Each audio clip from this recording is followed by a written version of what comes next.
if we consider one or two final pieces, something like the dragging of the trash, let me go ahead and open up this version too. Dragging the trash requires a different type of question. Let me zoom in here. Here's the piece of trash. I only need one sprite, no floor here, because I just want the human to move it up, down, left, right. And the human's not going to physically be able to move it outside of the world. And if we zoom in on this code, the way we've solved this is as follows. We're using that and conjunction that we glimpsed earlier, because when the green flag is clicked, we're forever asking this question, or really these questions, plural, if the mouse is down and the trash is touching the mouse pointer, that's equivalent logically to clicking on the trash. Go ahead and move the trash to the mouse pointer. So again, it takes this very familiar idea that you and I take for granted every day on Macs and PCs of clicking and dragging and dropping. How is that implemented? Well, Mac OS or Windows are probably asking a question. Oh, for every icon, is the mouse down and is the icon touching the mouse? If so, go to the location of the mouse forever while that mouse button is clicked down. So how does this work in reality now? Let me go ahead and click on the play. Nothing happens at first, but if I click on it, I can move it up, down, left, right. It doesn't move thereafter. So I now need to kind of combine this idea of dragging with falling. But I bet I could just start to use just one single program. Right now I'm using separate ones to show different ideas. But now that's another bite out of the problem. And if we do one last one, something like the scorekeeping is interesting. Because recall that every time we dragged a piece of trash into the can, Oscar popped out and told us the current score. So let me go ahead and find this one. Oscar variables. And let me zoom in on this one. And this one is longer because we combined all of these elements. So this is the kind of thing that if you looked at it first glance, like, I have no idea how I would have implemented this from nothing, from scratch, literally. But again, if you take your vision and componentize it into these smaller bite-sized problems, you can take these baby steps, so to speak, and then solve everything collectively. So what's new here is this bottom one. Forever do the following. If the trash is touching Oscar, the other sprite that we've now added to the program, change the score by 1. This is an orange. And indeed, if we poke around, we'll see that orange is a variable, like an x or a y, but with a better name. Changing it means to add 1, or if it's negative, subtract 1. And then go ahead and have the trash go to pick random. What is this all about? Well, let me show you what it's doing, and then we can infer backwards. Let me go ahead and hit play. All right, it's falling. I'm clicking and dragging it. I'm moving it over, and I'm letting go. All right, let me do it once more. Letting go. Let me stop. Why do I have this function at the end called go to x and y randomly? Like, what problem is this solving here? Yeah, in way back. Yeah.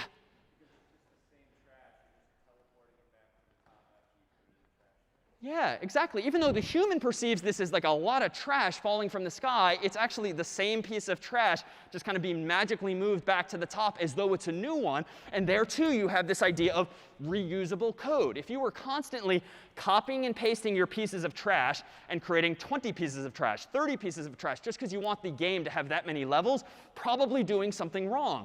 Reuse the code that you wrote, reuse the sprites that you wrote, and that would give you not just correctness, but also a better design.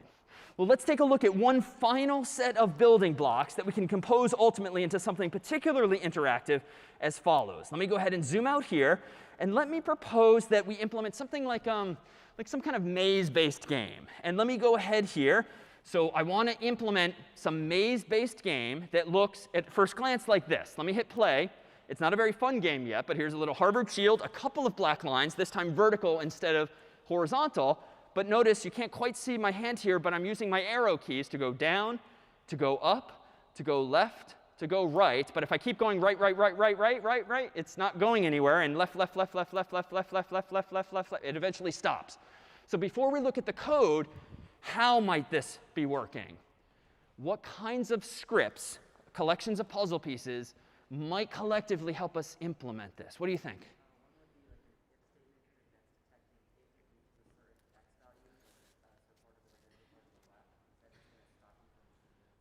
Perfect. Yeah, there's probably some question being asked if touching the black line, and it happens to be a couple of sprites, each of which is just literally a vertical black line. We're probably asking a question like, are you touching it? Or is the distance to it 0 or close to 0? And if so, we just ignore the up, down, left, or rather, we ignore the left or the right arrow at that point. So that works. But otherwise, if we're not touching a wall, what are we probably doing instead? Forever here. How is the movement working, presumably? Yeah, and back? Or you might, are you scratching? OK, sure. Let's go on. Sorry, say it a little louder.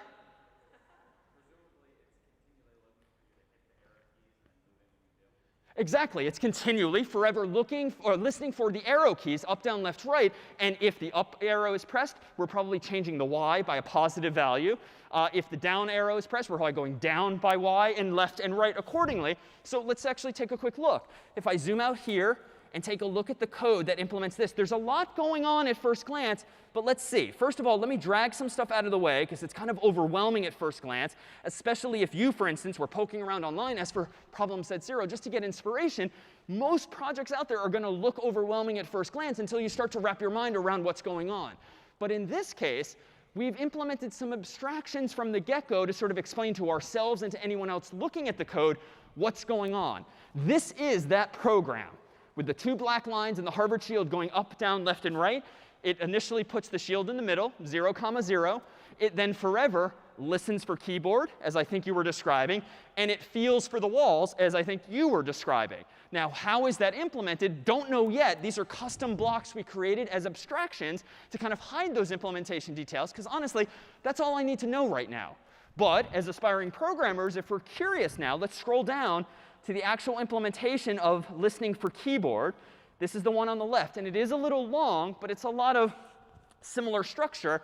We're doing the following. If the up arrow is pressed, then change by y by 1, go up. If the down arrow is pressed, then change y by -1, go down. Right arrow, left arrow, and that's it. So it just assembles all of those ideas, combines it into one new block, just because it's kind of overwhelming. Let's just implement it once and tuck it away. And if we scroll now over to the feel for walls function, this now is asking the question, as hypothesized, if I'm touching the left wall, change my x value by 1, sort of move away from it a little bit. If I'm touching the right wall, then move x by -1 to move a little bit away from it. So it kind of bounces off the wall. Just in case it slightly went over, we keep the crest within those 2 walls. All right, and then a couple of more pieces here to introduce. What if we want to actually add some kind of adversary or opponent to this game? Well, let me go ahead to maybe this one here, where the adversary in this game might, for instance, be designed to be bouncing, to stand in your way. If this is like a maze and you're trying to get the Harvard shield from the bottom to the top or vice versa, uh-oh, Yale is in the way, and it seems to be automatically bouncing back and forth here. Well, let me ask someone else. Hypothesize. How is this working?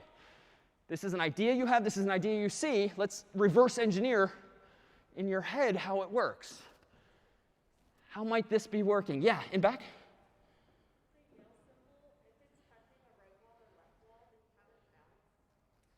Yeah, so if the Yale symbol is touching the left wall or the right wall, we somehow have it bounce. And indeed, we'll see there's a puzzle piece that can do exactly that, technically off the edge, as we'll see. But there's another way we can do this. And let's look at the code. The way we ourselves can implement exactly that idea bounce is just with a little bit of logic. So here's what this version of the program's doing. It's moving Yale by default to 0, 0, just to arbitrarily put it somewhere, pointing it direction 90 degrees, which means just horizontally, essentially. And then it's forever doing this. If touching the left wall or touching the right wall, here's our translation of bounce. We're just turning 180 degrees. And the nice thing about that is we don't have to worry if we're going from right to left or left to right. 180 degrees is going to work on both of the walls. And that's it.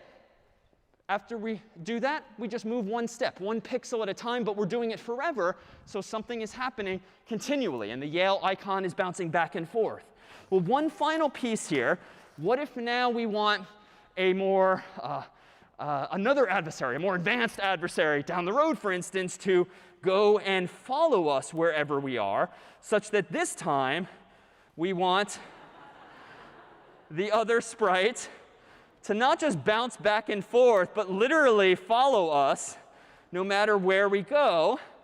How might this be implemented on the screen? I bet it's another forever block, but what's inside?